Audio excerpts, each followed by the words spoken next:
이번 주말 뉴욕과 뉴저지 등 미 동부 지역에 대규모 겨울 폭풍과 북극 한파가 닥칠 것으로 예상됩니다. 최대 10인치의 역대급 폭설과 체감온도 섭씨 영하 20도의 강추위가 예상돼 각별한 주의가 당부됩니다. 메이저리그 샌프란시스코 자이언츠의 이정우 선수가 미국 입국 중 공항에서 구금됐습니다. 구금 소식이 전해지면서 낸시 펠로시 전 하원 의장까지 나서기도 했지만 입국에 필요한 서류를 두고 온 것으로 알려지면서 1시간여 만에 풀려났습니다. 뉴저지 펠팍의 불법 이민자 단속이 잇따르면서 한인 등 지역 주민들의 불안이 가중되고 있습니다. 지난주에 이어 어제도 단속 요원들이 히스패닉 이민자들을 체포해간 것으로 알려지고 있습니다. 시민권을 취득한 이민자에 대한 시민권 박탈을 가능하게 하는 법안이 연방의회에 발의됐습니다. 법안은 중범죄나 정부 상대 사기를 저지를 경우 시민권을 박탈하도록 하고 있지만 헌법상 시민권 보호 원칙과 충돌을 놓고 정치적 법적 논쟁이 예상됩니다. 트럼프 대통령이 주도하는 새 국제기구 평화위원회가 공식 출범했습니다. 트럼프 대통령은 59개국이 참여했다고 밝혔지만 유럽 주요 국가들은 대부분 빠져 20여 개국에 그친 것으로 알려지고 있습니다. 이상은 오늘의 주요 뉴스입니다. 시청자 여러분 안녕하십니까? KBN 뉴스입니다. 이번 주말 뉴저지와 뉴욕 등 미 동부 지역에 대규모 겨울 폭풍과 북극 한파가 닥칠 것으로 예상됩니다. 최대 10인치의 역대급 폭설과 체감온도 섭씨 영하 20도의 강추위가 예상돼 각별한 주의가 당부됩니다. 국립기상청은 이번 주 일요일 새벽부터 뉴욕시와 뉴저지, 롱아일랜드 지역에 평균 4에서 8인치의 눈이 내린다고 예보했습니다. 지역에 따라 10인치 이상의 기록적인 폭설이 내릴 수도 있습니다. 기상청은 이번 폭풍이 올 겨울 들어 가장 강력한 눈폭풍이 될 것으로 보인다고 밝혔습니다. 폭설 이후엔 북극 한파가 유입되며 최저기온이 화씨 10도, 섭씨 영하 12도 이하로 내려가는 강추위가 예상됩니다. 체감기온은 더 내려가 섭씨 영하 20도에 육박할 것으로 예보돼 있습니다. 뉴욕시는 폭설에 대비해 제설 장비와 인력을 대기시키고 있으며 대중교통 이용에도 차질이 발생할 가능성이 있다며 시민들에게 사전 대비가 필요하다고 밝혔습니다. 이번 겨울 폭풍은 남쪽에서 올라오는 습한 공기와 북극 한파가 만나면서 발생하는 전형적인 노리스터 패턴으로 분석됩니다. 강한 바람이 동반될 경우 눈이 날리며 화이트아웃이 발생할 가능성도 있습니다. 전문가들은 짧은 시간의 야외 노출만으로도 동상 위험이 커질 수 있다며 각별한 주의를 당부했습니다. 가능하면 주말 외출을 자제하고 난방시설 점검, 휴대전화와 보조배터리 충전, 차량 연료를 절반 이상 유지하는 한편 노약자와 노숙인 보호에 각별히 신경 써줄 것을 당부했습니다. 메이저리그 샌프란시스코 자이언츠의 이정우 선수가 미국 입국 중 공항에서 구금됐습니다. 외국인에 대한 입국 심사가 까다로워진 가운데 구금 소식이 전해지면서 낸시 펠로시 전 하원 의장까지 나서기도 했는데요. 입국에 필요한 서류를 두고 온 것으로 알려지면서 1시간여 만에 풀려났습니다. CBS에 따르면 이정우 선수는 한국 시간으로 21일 인천국제공항을 출발해 어제 LA국제공항에 도착했으나 일부 입국 서류를 한국에 두고 온 사실이 확인되면서 공항에 일시적으로 억류됐습니다. 이후 자이언츠 구단과 함께 샌프란시스코가 지역구인 민주당 낸시 펠로시 하원 의원 등의 노력에 힘입어 이정우 선수는 약 1시간 만에 풀려났습니다. 자이언츠 구단 대변인은 이정우가 서류 이슈로 인해 입국 절차상 잠시 문제를 겪은 후 구금에서 풀려났다며 관계 당국은 이 문제를 신속하고 명확하게 정리했으며 이후 입국해도 된다는 승인을 받았다고 전했습니다. 펠로시 의원실은 이정우가 구금된 후 낸 성명에서 자이언츠 구단, 의회 파트너, 연방 당국자들과 적극적으로 협력해 상황을 해결하고 이정우가 신속히 풀려날 수 있도록 노력하고 있다고 밝혔습니다. 최근 연방 정부가 이민자 단속을 강화하면서 미국에 들어오는 외국인을 대상으로 입국 및 비자 심사도 대폭 까다로워진 가운데 이정우 선수의 구금 사태가 발생했지만 선수의 에이전트 스콧 보라스는 이번 구금 해프닝은 정치적인 문제는 전혀 아니었다고 밝혔습니다. 뉴저지 펠팍의 불법 이민자 단속이 잇따르면서 한인 등 지역 주민들의 불안이 가중되고 있습니다. 지난주에 이어 어제도 단속 요원들이 히스패닉 이민자들을 체포해간 것으로 알려지고 있습니다. 펠팍 타운 관계자 등에 따르면 어제 오전 10시께 펠팍 브로드 애비뉴와 이스트 브링커 호프 애비뉴 교차로 부근에서 IC의 요원들이 불법 이민자 단속 작전을 펼쳐 히스패닉계 이민자 여러 명이 체포된 것으로 알려졌습니다. 목격자에 따르면 IC 요원으로 보이는 이들이 브로드 애비뉴 거리에 있던 히스패닉 주민들을 체포해 연행했습니다. 단속이 벌어진 지역은 한인 식당 등 사업체들이 밀집해 있는 곳으로 단속 요원들은 매장 안까진 들어오지 않고 거리에 있는 이민자들을 붙잡아 구금한 것으로 알려졌습니다. 온라인 커뮤니티 레지센, 어제 오전 9시 30분 펠팍 숍라이트 매장 부근에서도 IC 요원들이 이민자 한 명을 체포하는 장면이 목격됐다는 글이 게시되기도 했습니다. 뉴저지 최대 한인타운인 펠팍에선 지난 16일에도 IC 요원들이 작전을 펼쳐 최대 20명에 달하는 이민자들이 체포 연행된 바 있는데 5일 만에 또다시 아무 예고 없이 전격적으로 단속 작전이 벌어지면서 주민들의 불안이 커지고 있습니다. 올 들어 뉴저지 각 지역에서 이민 단속이 크게 늘어났습니다. 펠팍과 인접한 페어뷰 등에서도 이달 들어 수차례 이민 단속이 벌어졌습니다. 한편 20일 퇴임한 필머피 전 뉴저지 주지사는 임기 마지막 행보로 학교나 병원, 종교시설에서 IC 요원들이 영장 없이 이민 단속 활동을 금지하는 안전한 공동체법에 서명해 발효시켰습니다. 따라서 주 검찰총장은 학교, 병원, 종교시설 등 민감 장소에서 주민을 보호하기 위한 정책을 수립해야 하며 민감 장소의 직원을 대상으로 이민 당국과의 협조를 제한하는 내용 등도 포함돼야 합니다. 이민 단속 요원들이 불체자 단속을 벌이던 중 또다시 총격을 가해 논란이 되고 있습니다. 초등학교가 인근에 있는 주택가에서 총격이 발생하자 주민들이 몰려나와 동네에서 나가라며 소리치고 항의했습니다.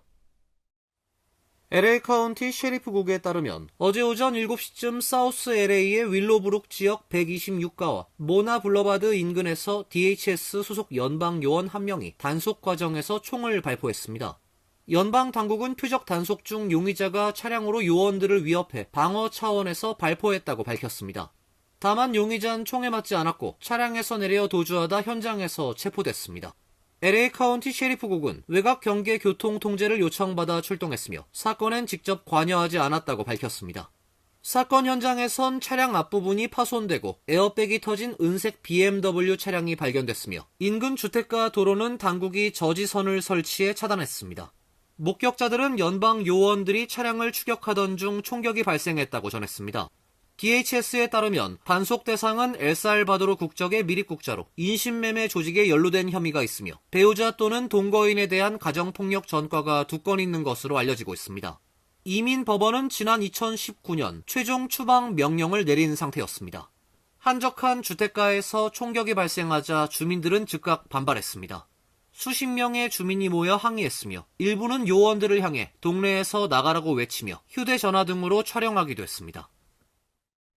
시민권을 취득한 이민자에 대한 시민권 박탈을 가능하게 하는 법안이 연방의회에 발의됐습니다. 법안은 중범죄나 정부 상대 사기를 저지를 경우 시민권을 박탈하도록 하는데요. 헌법상 시민권 보호 원칙과 충돌을 놓고 정치적, 법적 논쟁이 예상됩니다. 공화당 소속 톰 에머 연방 하원 의원은 어제 시민권 남용 및 허위 표시 방지법을 발의하고 대규모 복지, 보조금 사기 사건에 대한 강경 대응 필요성을 강조했습니다. 법안에 따르면 귀화 시민권자가 시민권 취득 후 10년 이내에 정부를 상대로 한 사기 범죄, 가중 중범죄, 간첩 행위로 유죄 판결을 받거나 외국 테러 조직에 가담 연계한 사실이 확인될 경우 시민권을 취소하고 추방할 수 있는 절차를 신설합니다. 에머 의원실은 이 같은 범죄를 저지른 사람은 애초에 귀화 요건을 충족하지 못한 것이란 입장입니다. 에머 의원은 납세자를 상대로 사기를 저지르거나 테러 조직과 연계되고 중범죄나 간첩 행위를 한 사람은 시민권을 유지할 자격이 없다며 이번 법안은 미네소타에서 드러난 사기 범죄의 책임을 묻는 동시에 귀화 제도의 신뢰를 회복하기 위한 것이라고 주장을 했습니다. 현행법상 시민권 박탈은 불법 취득, 중대한 사실 은폐, 허위 진술, 귀화 후 5년 이내의 공산당, 전체주의 정당 또는 테러 조직 가입 등의 제한적 사유에만 적용됩니다. 에머 의원은 최근 미네소타에서 보육시설을 중심으로 제기된 대규모 사기 의혹과 관련해 귀화 시민권자에 대한 박탈 추방을 공개적으로 촉구해 논란을 일으킨 바 있습니다. 법안은 향후 헌법상 시민권 보호 원칙과의 충돌 여부를 둘러싸고 치열한 정치적, 법적 논쟁을 불러올 것으로 전망됩니다. 트럼프 대통령이 주도하는 새 국제기구 평화위원회가 공식 출범했습니다. 트럼프 대통령은 59개국이 참여했다고 밝혔지만 유럽 주요 국가들은 대부분 빠져 20여 개국에 그친 것으로 알려지고 있습니다. 트럼프 대통령은 스위스 다보스 포럼 행사장에서 각국 정상과 관료들을 초청해 평화위원회 헌장 서명식을 개최했습니다. 트럼프 대통령은 모두가 참여하고 싶어 한다며 59개국이 서명을 했다고 말했지만 외신들은 참여 의사를 밝힌 나라를 20여 개국으로 파악했습니다. 타스 통신은 이날 미국과 아르메니아, 아르헨티나, 헝가리, 인도네시아 등 19개국과 코소보가 서명을 했다고 전했습니다. 마코 루비오 국무장관은 일부 국가는 참여하는데 의회 승인이 필요하다고 말했습니다. AP통신은 참여 국가 명단이 명확하지 않고 트럼프 대통령이 권한과 운영 방식, 분쟁 종식을 위해 어떤 노력을 할지는 거의 언급하지 않았다고 전했습니다. 영국과 프랑스 등 미국의 전통적 동맹국들은 대부분 거절하거나 참여 의사를 명확히 밝히지 않았습니다. 특히 유럽 국가들은 푸틴 러시아 대통령이 참여 의사를 밝힌 데 거부감을 갖고 있습니다. 푸틴 대통령은 우크라이나 전쟁 이후 미국에 동결된 러시아 국유자산 10억 달러로 회원비를 내겠다고 제안했습니다. 트럼프 대통령은 회원국 임기를 3년으로 제한했지만 출범 첫 해에 한 해 10억 달러 이상을 내면 영구 회원국 자격을 주기로 했습니다. 일각에선 종신 의장을 맡은 트럼프 대통령이 평화위원회로 유엔을 대체하려 한다고 의심하고 있습니다. 트럼프 대통령은 서명식에서 유엔과 협력하겠다면서도 가자 지구에서 성공하면 다른 사안으로도 확대할 수 있을 것이라고 말했습니다. 뉴저지 펠팍의 민석준 시의원이 시장 선거 출마를 공식 선언했습니다. 현직인 폴김 시장과의 대결이 예상되면서 올해 예비선거는 한인 후보 간 치열한 선거전이 될 것으로 보입니다. 팰리세이즈 팍 민석준 시의원이 시장 선거에 도전합니다. 민석준 의원은 어제 기자회견을 통해 오는 6월 치러지는 펠팍시장 민주당 예비선거에 출마한다고 밝혔습니다. 민석준 의원은 출마 선언문에서 주민들에게 혼란과 세금 부담을 가중시키는 타운의 행정 오류를 지적하며 원칙 있는 행정, 투명한 재정 운영, 주민 중심의 시정을 약속했습니다. 첫째, 원칙 있는 행정, 법과 절차를 무시한 편의 행정은 단호히 끝내겠습니다. 둘째, 투명한 재정 운영. 모든 예산은 주민이 이해할 수 있어야 하고 모든 중요 지출은 사전에 설명되어야 합니다. 셋째, 주민 중심의 시정. 주민은 사후 통보의 대상이 아니라 결정의 출발점이 되어야 됩니다. 민 의원은 이번 시장 선거는 단순히 한 사람을 뽑는 선거가 아니라며 펠팍의 미래와 책임지는 리더십을 강조했습니다. 주민 앞에서 피하지 않고 숨기지 않고 책임지는 리더가 되는 후보입니다. 팰리세이즈 파크가 다시 신뢰받는 정부로 주민이 행정을 믿을 수 있는 타운으로 돌아갈 수 있도록 앞장서겠습니다. 펠팍 시장 민주당 예비선거는 연임에 도전하고 있는 폴킴 시장의 출마가 확실시되고 있어 치열한 선거전이 예상됩니다. 민석준 의원은 지난 2023년을 시작으로 현재 재선 시의원으로 활동하고 있습니다. 민 의원은 곧 선거 캠프를 꾸리고 본격적인 캠페인을 시작할 예정이며 다음 달 중으로 후원 행사를 계획하고 있다고 밝혔습니다. IRS가 올해 세금 보고 개시일을 오는 26일로 공식 발표한 가운데 납세자들에게 세금 시즌을 노린 각종 사기 피해를 당하지 않도록 각별한 주의를 당부했습니다. 국세청이 세금 시즌은 범죄자들에게도 가장 바쁜 시기라며 납세자들이 유의해야 할 주요 사기 유형을 공개했습니다. IRS는 SNS를 통해 유포되는 세금 보고 관련 허위 정보에 주의를 당부했습니다. 일부 게시물이나 인플루언서들이 세액 공제나 환급 자격과 관련해 잘못된 정보를 퍼뜨리는 사례가 있어 반드시 회계사 등 전문가를 통해 사실 여부를 확인해야 한다는 설명입니다. 이메일과 문자 메시지를 이용한 피싱 스미싱 사기도 대표적인 위험 요소로 지적됐습니다. IRS는 국세청은 문자나 이메일로 개인정보나 금전을 요구하지 않는다며 어떠한 링크도 절대 클릭하지 말라고 강조했습니다. 65세 이상 시니어를 노린 사기에 대한 경고도 나왔습니다. 은퇴자나 은퇴를 앞둔 고령층을 대상으로 개인정보나 현금을 요구한 뒤 한 번 응하면 추가 요구로 이어지는 경우가 많다는 것입니다. 기업과 세무 전문가를 겨냥한 사이버 공격 가능성도 제기됐습니다. IRS는 세무 전문가들에게 정보보호 계획 수립과 다중인증 사용이 법적 의무임을 상기시키며 기업들 역시 보안 시스템을 최신 상태로 유지해야 한다고 권고했습니다. 세무 전문가들과 국세청 독립감시기구 등은 최근 IRS가 본격적인 세금 보고 시즌을 앞두고 대규모 인력 감축으로 사기 범죄에 대한 대응 능력이 약화됐다고 우려하고 있습니다. 연방정부의 효율화 기조 속에 정리해고와 자발적 퇴직이 이어지면서 수만 명의 IRS 인력이 감소해 의회 보고서에 따르면 IRS 인력은 10만 2,113명에서 7만 5,702명으로 약 26% 줄었습니다. 이어서 간추린 소식입니다.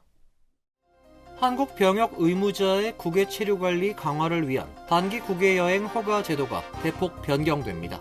병무청은 단기 국외 여행 허가 기간을 기존 6개월에서 1개월로 축소하고 허가 기간 연장 역시 최대 2회로 제한돼 전체 체류 기간은 최대 3개월 이내로 축소하는 내용을 담은 개정안을 오는 5월 3일부터 시행한다고 밝혔습니다.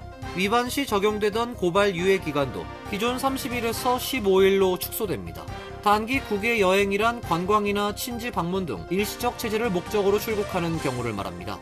이번 조치는 병역 의무자가 단기 국외 여행 제도를 사실상 장기 체류 수단으로 활용하는 사례를 차단하고 병역 의무 이행의 형평성과 제도의 실효성을 높이기 위한 취지입니다.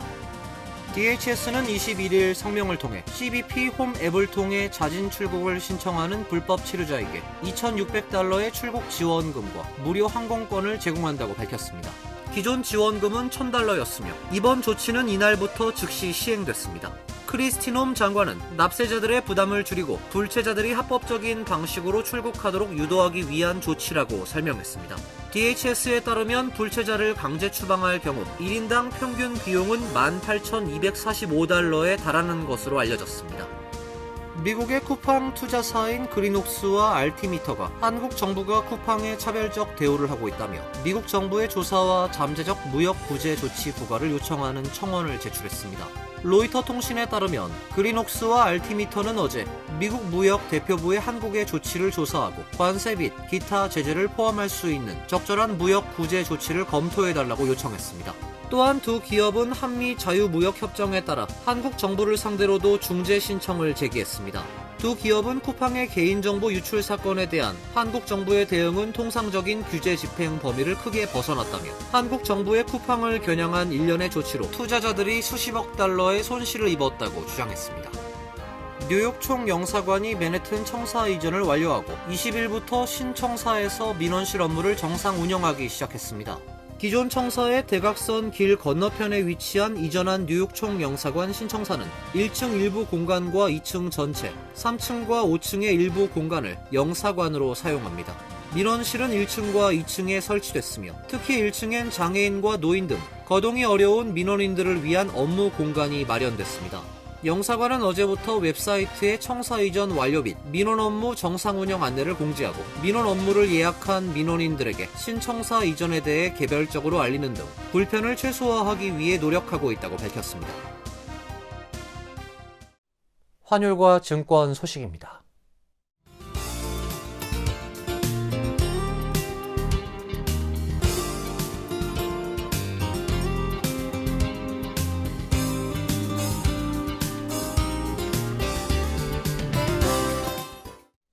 이어서 날씨입니다. 내일은 대체로 맑은 가운데 기온이 다시 내려갑니다. 낮 최고 기온 37도, 섭씨 3도, 밤 최저 기온 10도, 섭씨 영하 12도로 예상됩니다. 토요일도 흐린 가운데 강추위가 이어지겠습니다. 일요일도 추운 가운데 많은 양의 눈이 올 것으로 예상됩니다. 이상으로 KBN 뉴스를 마칩니다. KBN과 함께 즐거운 시간 되시길 바랍니다.